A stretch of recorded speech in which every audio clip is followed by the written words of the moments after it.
بدأ محمد يوزع المشاريب اللي فيها البودرة، وبدأت الناس تشرب. لما مروان رجع قال: ها، فين يا معتز الحاجة اللي اديتها لك؟ أنا حطيتهم كلهم في المشروبات ووزعتهم على الناس عشان نهايبر كلنا مع بعضينا. برق مروان بصدمة: نعم، انت عملت يلا يخرب بيتك، انت حطيت للناس مخدرات. نرجس بصدمة من وراهم: نهار ابوكم اسوح، هو اللي سمعته ده صح؟ الله يخرب بيتك يا معتز ويخرب بيت معرفتك الهباب، شكلنا كده هنروح في 60 داهية بسببك. معتز قال: الله، هو انا مالي؟ وبعدين يعني انتي ما قلتليش ليه الحاجات دي؟ ها، ما قلتيش ليه من اياهم وانا كنت فهمت.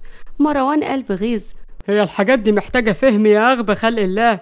نرجس قالت بعصبية: ده انتوا نهار ابوكم مش معدي معايا، وربنا ما انا سايباكم. قلعت نرجس اللي في رجليها ونزلت بيه على دماغهم هما الاتنين. مروان بوجع قال: انت بتعملي ايه يا ست؟ انت بعيدي عني. ومعتز كمان اتكلم بوجع: يا تيتا يا تيتا، برستيجي مش كده. هو انت شايفة ان ده وقته برضو؟ احنا هنعمل ايه في المصيبة اللي احنا فيها دي؟ تصدق عندك حق يا ولا، مش وقته فعلا. نعدي بس من اليوم اللي ما يعلم به الا ربنا ده، وبعد كده هربيكوا انتوا الاتنين ممنوعات بقى، اخرتها تكون ممنوعات يا شوية كلاب. لاحظوا التلاتة ان الناس بدأت ترقص بطريقة مجنونة، فقال معتز بخوف: يا لهوي، ده شكل المفعول بتاع الممنوعات اشتغل. هنعمل ايه يا تيتا؟ تعملوا العملة وبعدين تقولوا هنعمل ايه يا تيتا. جمع كل اخواتك وولاد خالتك يلا علشان نمشي بسرعة من هنا. ماشي يا تيتا، انا هدور عليهم من ناحية او انت دور عليهم من الناحية التانية. حدفته نرجس بالشبشب وهي بتقول بغيظ: انت هتقول لي اعمل ايه وما اعملش ايه يا واد؟ انت غور من وشي يالا. مشي معتز من قدامها وهو بيقول: مالها الولية دي؟ هي ملبوسة ولا ايه؟ سمعتك يا قليل الحياة، حسابك تقل معايا، تقل قوي يا زفت الطين. هو انت يا زفت انت كمان لو ما اختفتش من قدامي هبلغ عنك البوليس ونرتاح من قرفك. اول ما نرجس قالت كده مروان جري بسرعة من قدامها، ولبست نرجس الشبشب بتاعها وبدأت تدور عليهم وهي بتقول: علي، انت فين يا علي انت كمان؟ لمحت نرجس فهد وهو قاعد جنب بنتين وبيقولوا وهو تحت تأثير المخدر: أنا شارب سيجارة بني، حاسس إن دماغي بتاكلني، بس بالرغم من جمدان السيجارة إلا إنها مش أجمد منكم يا شوية مهلبية بالقشطة. يخرب بيتك، هو حتى وانت في الحالة دي برضك بتاع بنات؟ قوم معايا يا بقف انت، قوم. قالت نرجس كده وهي بتجيبه من قفاه: يا ولية بعيدة عني، أنا عاوز أقعد مع حتتين القشطة بالعسل دول. وربنا يا زفت الطين انت لو ما تعدلت لكون نازلة عليك باللي في رجلي قدامي. دي كانت سفرية الهم. سحبته نرجس وراها بصعوبة لحد ما وصلوا للميكروباص. نرجس قالت: اترزع هنا واوعى تخرج لحد ما اجيب باقي اخواتك وولاد خالتك، فاهم؟ دخلته جوه وهو قلب اعتراض: ابعدي عني، سيبيني اروح لتوتو وشوشو. يا توتو يا شوشو، انتوا فين يا حبايب قلبي؟ دخلته نرجس مرة تانية العربية وهو حاول يخرج تاني، بس هي قالت بغيظ: لا بقى، ده انت زودتها قوي وانا جبت اخري منك، طب خد بقى. ومسكت نرجس دماغه وادت له بالروسية، هأغمى عليه وهو بيقول: جايلك يا سوسو يا روح قلبي. والله يا فهد لربيك مع المهزأ التاني، بس لما تفوق بس. يا دماغي منك لله يا فهد الكلب. دخلت نرجس الحفلة من تاني وبدأت تدور على الباقي. يوه بقى على الفرهضة دي، منك لله يا معتز انت وغباوتك، اجيب الباقي منين انا دلوقتي؟ شافت نرجس آسر بيرقص بطريقة مجنونة، قربت منه وسمعته وهو بيغني وبيقول: انا عندي شعر، ساعة تروح وساعة تيجي. يا فرحة امك بيك، قدامي يا سبع البرومبا قدامي. شدته نرجس وراها: ماما، هو انتي واخداني ورايحة بيا على فين يا ماما؟ جاتك ماما ايه يا شحط انت؟ وبعدين انت بتتطوح كده ليه؟ امسك نفسك شوية يا موكوس. اسكتي بقى يا ولية بقى، انا دماغي فوق خالص ومش عاوز حد ينزلها. جاموسة راحت تقابل جاموسة طلع. ما كملش كلامه لأن نرجس كانت رفعت ايديها ونزلت بيها على وشه وقالت له بغيظ: لا بقولك ايه، انا مستحملة نفسي بالعافية، انما هتغني لي بصوتك اللي يقرف الكلب ده فهتاخد على وشك السمك ده. وتهد بقى وبطل تعمل دوشة. هو ايه اللي وراكي ده يا تيتا؟ بصت نرجس وراها باستغراب وما لقيتش حد. مفيش حد ورايا، انت احول ولا ايه يا انت؟ لا في وراكي، في مآسية وأحزاني وكل ما ليا، في أحلامي وطموحاتي زقته نرجس وهي بتقوله بغيظ. طب يلا يا خفيف روح اقعد جنب اخوك، انا مش عارفة ايه الهم اللي انت فيه ده. انت بتبص وراك ليه؟ قدامي يلا، بدل ما والله هجيبك من شعرك اللي فرحان لي بيه ده. فتحت نرجس باب الميكروباص وقالت بغيظ: اركب جنب اخوك يا اخويا، على الله يطلع لكم عفريت يبلعكم وارتاح منكم ومن قرفكم. الله عفاريت؟ لا انا بخاف من العفاريت يا تيتا، ما تسيبنيش لوحدي معاهم. نرجس بصت على آسر بقرف وقفلت الباب عليه ورجعت الحفلة. هو فين زفت الطين معتز ده كمان؟ مش معقولة يعني كل ده بيحاول يدور على واحد منهم. فضلت نرجس تبص حواليها لحد ما اتصدمت ان معتز قاعد على الارض وبيغني: الحلو بقى وحش واللي كان مكمل طفش، بالونة هوا بتتنفش، وهي بني ادمين دنيا ملبشة وكله بعد يخرب بيتك، هو انت كنت شربت من القرف ده وانا اللي قلت هتسند عليك؟ قوم يا اخويا قوم، ده انتوا عيلة تشل. والله يا معتز لا هتاكل مني علقة سخنة، صبرك عليا بس. حاولت نرجس تشده بس هو كان متبت في الارض. ابعدي عني يا ولية، ابعدي وما تضيعيش الدماغ اللي انا عاملها، ده انا حاسس ان انا فوق خالص. قام معتز من مكانه وبدأ يرقص بعبط. من النهاردة مفيش حكومة، انا الحكومة، انا اللي هنيمكم من المغرب يا شوية هلافيت. الصبر من عندك يا رب. انت فين يا علي؟ انت كمان تيجي تساعدني في الهم اللي انا فيه ده؟ بقول لك ايه يالا، خليك هنا ما تتحركش لحد ما ادور على علي. سابته نرجس وبدأت تدور على علي، بس وهي بتدور عليه لقت محمد بيقول: ايوه الشاي ب1000 جنيه، قرب يا بيه، قرب يا مدام، الشاي ب1000 جنيه. ينيلك يا ولا، انت بتعمل ايه؟ وبعدين شاي ايه ده اللي ب1000 جنيه يا حالتها؟ ليه شاي الملوك؟ محمد وهو حاسس ان دماغه بتلف: يا تيتا احنا في الساحل، يعني انا كده كارمكم وعامل لكم عروض، ده الشاي ب1500 بس، شاي ايه، عظمة على عظمة يا ست. يا ربي اروح فين ولا اجي منين في الحوسة اللي انا فيها دي؟ طب الولاد ويتفلقوا، اهم حاجة عندي البنات، خايفة يكونوا شربوا وحد يستغل اللي هم فيه ده ويعملوا فيهم حاجة. هو انت وليه قررة كده ليه؟ ها ابعدي عني وسيبيني استرزق، انا عايزة ابقى غني، ولا اقولك انا هسترزق بمعرفتي انا. قام محمد من مكانه ومشي من قدامها، فراحت وراه وهي بتقول: خد هنا يا واد، خد، رايح فين؟ يخرب بيتك، انت بتعمل ايه؟ الهي يهدك. قالت كده نرجس لما شافته بيمد ايده في جيب واحد بيرقص ومش حاسس بأي حاجة. محمد طلع المحفظة منه وابتسم وكان لسه هيمشي، بس نرجس جابته من قفاه: خد هنا يا حرامي، هات البتاع اللي في ايدك ده. خدت نرجس البوك منه ورجعته لجيب الراجل، فقال بغيظ: وليه قطع الارزاق ده طيب يا معلمة؟ طب ولما زعلك دلوقتي؟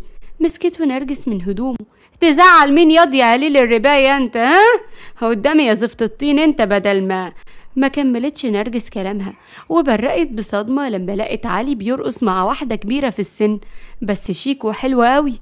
ولا يا محمد، هو انت شايف يا اخويا اللي انا شايفاه؟ محمد فضل يضحك: الله عليك يا جد يا جامد يا نمس. طب والله العظيم اول لما شفته قلت انه مش سهل. زقته نرجس وقالت بصدمة: هي انت بتخوني يا علي ومع الصفرة دي؟ طب والله العظيم لا انا مفرجة عليك أمة لا إله إلا الله. راحت نرجس ناحيته مسكته من هدومه وهي بتقول بغيظ: بقى دي آخرة العيش والملح والحب اللي ما بينا يا علي؟ تخوني يا علي بقى بعد الحب ده كله تخوني؟ ابتسم علي وهو مش حاسس بأي حاجة بتحصل حواليه.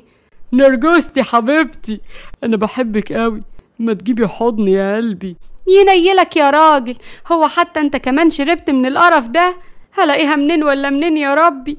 تعالى معايا يا علي، تعالى يا اخويا، ربنا يهديك يا رب. مسكت ايده وكانت لسه هتمشي، بس الست اللي كانت بترقص معاه: انتي واخده علولي ورايحه بيه على فين يا وليه؟ انتي سيبيه وابعدي عنه.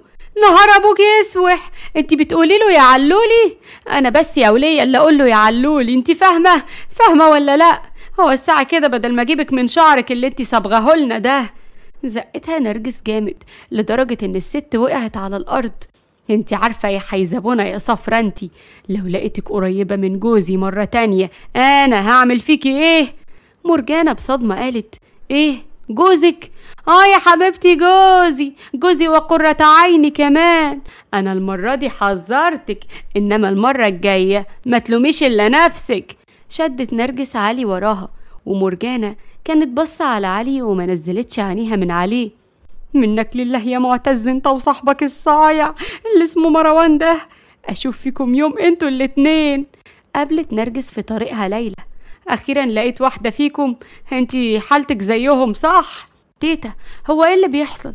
انا كل ما اقابل حد الاقيه مهايبر وحالته غريبه. اللهم صل على النبي، اخيرا حد بحالته الطبيعيه. انتي ما شربتيش من المشروبات اللي كانوا بيوزعوها ولا ايه؟ لا يا تيتا، انا مش بحب العصير علشان كده ما شربتش. بس هو ايه اللي بيحصل برضو؟ مش فاهمه. هبقى افهمك كل حاجه. المهم انا دلوقتي هودي علي العربيه، وانتي حاولي تاخدي في ايدك اي حد وتجيبيه على هناك. مشيت نرجس وعلي كان ماسك ايدها وساند على كتفها. ابعد شويه يا علي، انت تقيل يا اخويا، وبالطريقه دي انا مش هعرف اوديك لحد هناك. تعرفي يا نرجس ان انت عينيكي حلوه قوي؟ انت ازاي حلوه قوي كده؟ يوه يا اسمك ايه؟ بطل تكسفني بقى يا علي. بس لو انت مفكر يا اخويا ان انا هعديها لك لما انت تفوق تبقى بتحلم. ده انا ناويالك على نية سودة ما يعلم بها الا ربنا. قربت نرجس من العربية وفتحت الباب.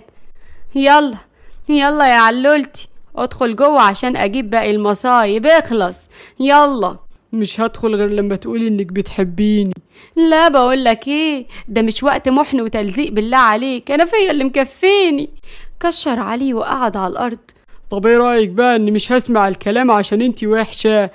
اركب العربيه واسمع الكلام يا علي، اخلص ربنا يهديك. ما ردش عليها وبدأ يغني ويقول: جدو علي عنده جاموسه، ايا او ولبنها يستاهل بوسه، ايا او كبيرة الحجم سمينة اللحم بتاكل المم، البط يقوم فرحان من النوم يغطس ويعوم. ما كملش كلامه لانه اتاوب بعدها بنعاس. قوم يا حبيبي، قوم كمل الاغنيه في الحلم. شدته نرجس بالراحه فقام معاها ودخل العربيه. شافت نرجس ليلى وهي بتشد محمد وراها وبتقول بغيظ: فضحتنا، اله ربنا يفضحك يا بعيد. كويس انك جبتي الصايع ده كان اكتر واحد انا شايله همه. عمل ايه المصيبه الازليه ده؟ ماشي بيسرق الناس وبيقول انا بتاع الانابيب، الانبوبه ب5 جنيه. 5 جنيه يعني يا ولا بتبيع الشاي ب1000 جنيه والانبوبه ب5 جنيه؟ انبوبه قلم دي ولا ايه؟ ما تركزيش معايا تيتا، اصل اللي يركز مع ده يجيله حول في دماغه. انتوا كلكم يا بنتي عيله تشل اصلا. دخلي العربيه خلينا نشوف ريمو والمصايب التانية فين. دخلوا الاتنين العربيه بالعافيه وراحوا يدوروا على ريم والباقي. ريم كانت قاعده على الارض وبتعيط وبتقول: هو ازاي كل الناس فرحانه قوي كده؟ ازاي ما فيش حد فيهم متنكد عليه؟ لا، انا لازم انكد عليهم واحد واحد. يخرب بيتك، ده انتي ولية حيزبونة بصحيح. وانتي يا اختي عايزه تنكدي على الناس ليه يا ولية يا بومه؟ ما ردتش ريم عليها وبدأت تضحك بطريقه عبيطه. انا قلت انكم عيله ملبوسه، محدش صدقني. هاتي بنت خالتك يا ليلى لا يجرالي حاجه. شدت ليلى ريم بالعافيه وراحوا ناحيه العربيه. عدى الوقت وكانوا قدروا انهم يجمعوهم كلهم. نرجس قالت: هنعمل ايه دلوقتي في الورطه اللي احنا فيها دي؟ ليلى استغربت وقالت: ورطه ايه دي يا تيتا؟ مش فاهمه حاجه. قصدي يعني مين اللي هيتنيل يسوق بينا؟ ما انت زي ما انت شايفه اغلبهم يا نايمين يا مش حاسين باللي بيحصل حواليهم. قوليلي كده مين اللي هيسوق؟ هو انا شفافه قدامك يا تيتا ولا ايه؟ انا اللي هسوق؟ هو انا مش ماليه عينك ولا ايه؟ ايه ده، هو انت بتعرفي يا اختي تسوقي البتاعه دي؟ انت يعني سوقتيها قبل كده؟ مش بالظبط بس بعرف اسوقها. هعرف يعني، اصل ايه اللي هيفرق يعني ما بينها وما بين البيتش باجي؟ هرسوح، هو انت يا اختي عايزه تقارني بين دي وبين البيتش باجي؟ انت بتهزري صح؟ لا، انا مستحيل اسيبك تركبي المخروبة دي على جثتي. ليه يا تيتا؟ ليه يعني؟ ها، انت خايفة كده ليه؟ ما تخافيش، انا قدها وقدود، ده انا ليلى والاجر على الله. وبعدين اللي قدامك دي وبعون الله يعني مفيش عربية مش بتعرف تسوقها. سيبيني بس اسوق وانت هتدعيلي. وانا قلت لا يعني لا، على جثتي ان اسمح لك تسوقيها يا ليلى، وانا عندي كلمتي ومش هتنازل عنها ابدا. بعد شوية كانت ليلى راكبة مكان السواقة ونرجس راكبة جنبها. نرجس بتوتر قالت: بنتي يا ليلى، انت يا بنت متأكدة ان انت هتعرفي تسوقيها البتاعة دي؟ انا لسه عايزة ادخل دنيا يا بنت، مش هخرج منها. لا ما تقلقيش يا تيتا، كلنا هندخل دنيا بعون الله. اديني ثانيتين 3 كده ولحظة سكوت علشان ادخل في المود، وبعدين هبهرك. تدخلي في المود؟ مود ايه يا اختي اللي تدخلي فيه ده؟ مش فاهمة. مود السواقة يا تيتا. في ايه؟ ما تركزي معايا كده. الله. بصيت لها نرجس بقلق، وليلى قالت: انا هبدأ، استعنا على الشقة بالله. بدأت ليلى تسوق، بس السرعة كانت عالية جدا. نرجس كانت مرعوبة. خففي السرعة الله يخرب بيتك، احنا كده هنخرج منها يا بنت، مش هندخلها. ليلى قالت بخوف: اخفف السرعة ازاي؟ المشكلة اني ما اخدتهاش في الكلاس. ما اخدتهاش في ايه يا عين امك؟ رحنا في داهية خلاص، بقى اخرتها اروح بالطريقة دي وعلى ايد بنت زي دي. اشهد ان لا اله الا الله واشهد ان محمدا رسول الله. انتي بتتشهدي وبتخوفيني ليه يا تيتا؟ ده بدل ما تشجعيني انا كده خفت، وانا لما بخاف عقلي بيقف. لو سمحتي يا تيتا ما تخوفينيش اكتر ما انا خايفة. هشوف فيكي يوم يا بعيدة، حسبي الله ونعم الوكيل فيكي. انا كان مالي ومال الهم ده كله بس يا ربي. بدأت ليلى تفقد السيطرة على العربية، فقالت بخوف: على الدغري كده يا تيتا، انا مش متفائلة. يا لهوي، هي مش راضية تقف ليه؟ انجدونا، حد يلحقنا يا اللي هنا. بدأت نرجس تلطم على وشها: رحنا في داهية، رحنا في داهية. صرخت نرجس وليلى لما ليلى دخلت في الرصيف والعربية اتقلبت على جنبها. خرجت نرجس من العربية بصعوبة، وليلى خرجت وراها وقالت بضحك: ايه ده، انا عايشة، انا لسه عايشة يا تيتا. بس تصدقي يا تيتا، دي احلى مغامرة اعملها في حياتي. بصت لها نرجس بغيظ، ومرة واحدة جابتها من شعرها. انتي بتعملي ايه يا تيتا؟ سيبي شعري، ده انا صارفة عليه ومكلفة قد كده. اعمل فيكي ايه؟ ها، هعمل فيكي ايه؟ منك لله يا شيخة، ده انا اعصابي ثابت بسببك. هو ده اللي هتدعيلي؟ منك لله يا ليلى، اشوف فيكي يوم يا بعيدة. الله، دي اخرتها يعني يا تيتا؟ اهو دي اخرة اللي يعمل معروف في البلد دي. سابتها نرجس وكان نفسها تنزل عليها بالشبشب، بس مسكت نفسها بالعافية. كويس ان احنا قربنا من البيت، ساعديني ننقل البغال اخواتك وولاد خالتك جوه. يو بقى، هي شغلانة؟ معلش يا اختي، تعالي على نفسك. نفخت ليلى بضيق، وبدأوا يحاولوا يطلعوهم من العربية المقلوبة ويجرجروهم على البيت. بعد شوية كانت نرجس وليلى قاعدين على الأرض بتعب، وليلى بتقول: يا ظهري، منهم لله، كان لازم يعني يشربوا عصير. ادعي يا اختي لذكاء ابن خالتك معتز، ده انا مستنياه يفوق بفارغ الصبر. يا عظم اللي اتدشدش بسببهم. هو احنا المفروض نعمل ايه دلوقتي يا تيتا؟ ها، احنا مش هنعمل اي حاجة، كتر الف خيرنا على كده. احنا هنسيبهم مرميين هنا، قصدي نايمين يعني هنا، ونطلع احنا ننام والصباح رباح. ليلى هزت راسها وطلعت على فوق، وبصت نرجس على علي وقالت: على عيني والله اني اسيبك كده، بس للأسف مش هقدر اطلعك فوق. طلعت نرجس لفوق بتعب ودخلت الأوضة علشان تنام. تاني يوم التاوب معتز بنوم، فتح عيونه بس اتخض لما لقى نرجس قاعدة قدامه وبتبصله بشر. ايه ده؟ بسم الله الرحمن الرحيم، انتي بتبصيلي كده ليه يا تيتا؟ مسكته نرجس من دراعه وعضته فيه جامد. وليه؟ سيبي دراعي، انا عملت ايه طيب؟ عملت ايه؟ كل ده وعملت ايه؟ ده انا هخرب بيتك، انت كمان ليك عين تنسى اللي حصل امبارح يا بيجح. حرام عليك يا تيتا، ايدي وجعتني مكان العضة. وبعدين هو حصل امبارح؟ انا مش فاهم حاجة. رفعت حاجبها وبصت له بحدة، وهو بصلها ببراءة واستغراب. بس بعدين بدأ يفتكر كل حاجة. هرسوح، ده ايه الهبل اللي انا عملته امبارح ده؟ والله العظيم يا تيتا انا اول مرة اشرب البتاع ده. انتي مش هتصدقيني صح؟ اكيد مش هتصدقيني. انا والله العظيم بريء من البتاع اللي مروان جابه. ما هو المشكلة انك بريء، انا اللي مجنني انك بريء، بس غبائك ده هو اللي ودانا كلنا في داهية. انت ازاي ما تعرفش ان ايه اللي في الاكياس دي؟ ها؟ ما هو يا واد الجواب باين من عنوانه، يا اغبى خلق الله. انا غبي يا تيتا؟ عموما ربنا يسامحك، انا علشان بحبك مش هزعل منك. انت كمان لك عين تزعل يا بجح. تعالى هنا، والله ما انا سايباك، انا اصلا مستحلفه لك من بدري. قلعت نرجس اللي في رجليها ونزلت بيه على راسه. منك لله يا اخي، كان نفسي ارقص مع علي شويه، بس انت بوظت كل حاجه. معتز بخوف وهو بيجري منها. قولي كده بقى، انتي زعلانة على اليوم اللي باظ مع حبيب القلب؟ انتي ما طلعتيش سهلة يا تيتا. ولا خد هنا يالا، تعالى وربنا ما هسيبك. خد هنا يا جلاب المصايب، يا مفسد اللحظات السعيدة. وربنا ما انا جاي. هو انا عبيط يعني علشان اجي ولا ايه؟ صحيوا كلهم على صوت خناقهم سوا، وكانوا مستغربين اللي بيحصل ومش مستوعبين اي حاجة. كانت نرجس متغاظة جدا لدرجة ان اي حد كان بيقابلها كانت بتنزل عليه بالشبشب. علي قال: ايه في ايه يا حبيبتي؟ اهدي، ايه اللي حصل لكل ده؟ عايز تعرف ايه اللي حصل يا علي؟ ماشي، انا هعرفكم كلكم المصيبة ده عمل امبارح. وحكت لهم نرجس كل حاجة، فشهقوا كلهم بصدمة. وفهد قال: يخرب بيتك يا معتز، هي حصلت لي ممنوعات. منك لله يا اخي، زمان شوشو وتوتو زعلانين مني ومفكرين اني طنشتهم. هو احنا في ايه ولا ايه يا باغل انت؟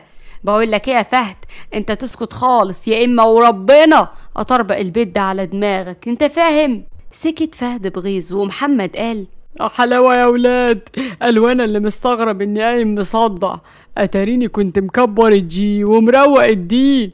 ريم قالت: ممنوعات يا معتز؟ بقى دي اخرتها؟ انا لازم اقول لبابا على كل اللي حصل ده. اطلعي انت منها يا حقنة يا بومة، لم اختك دي يا محمد يا اما هجيبها من شعرها. محمد قال له: تدفع كام يا صاحبي وانا المها؟ بصله معتز بغيظ. ونرجس كانت لسه هتتكلم، بس سمعت خبط جامد على الباب، فقالت باستغراب: مين؟ كلهم سمعوا حد بيقول: انا الضابط مهاب. اول ما سمعوا كده برقوا بخوف، ولطم معتز على وشه وقال: يا لهوي، رحت في داهية، رحت في داهية.